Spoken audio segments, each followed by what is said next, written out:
So recently I made an agentic system to help me do research. And I wanted to tie that into building a QCAM presentation, which I'm doing now.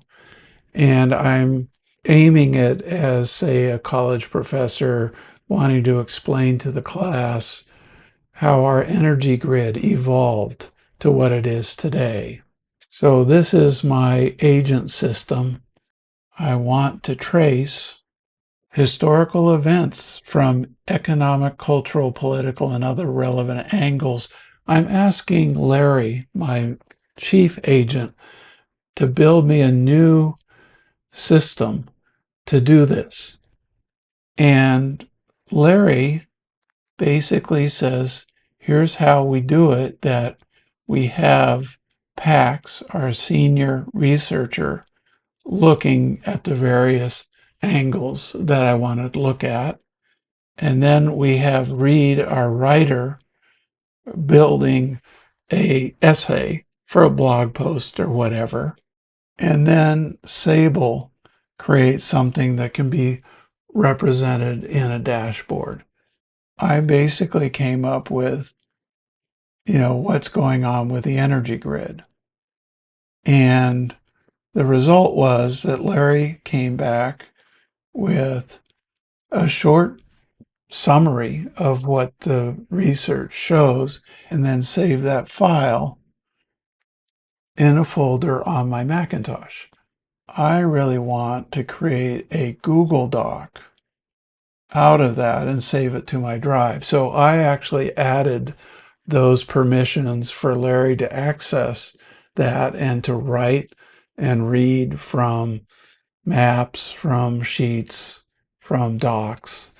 And so Larry created this extended file of the research in Google Docs. I've got a huge amount of custom research that's been generated, but I had another idea, and that was, what about create an infographic?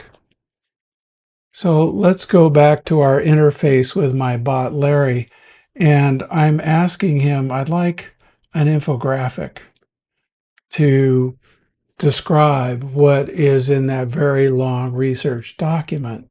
So one avenue is to create a QCAM presentation generated via QCAM.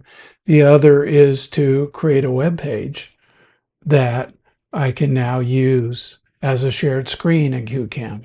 So I've saved that to my folder structure that is handled by my bots.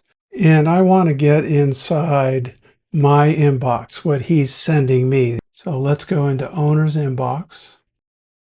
And here is my web page, a digest of what we looked at. We asked for these various perspectives and he color codes them. Currents, the incel, Thomas Incel, and the vertical stack. And then public power, the TVA, rural electrification, so the political aspects, then World War II, Golden Age, post-war, and what happened with nukes and blackouts, deregulation, modern grid. So that New Deal in public power, we can really now talk through it and reference both the printout and the web page. And we've got a dynamic way to engage audiences that we just never had before.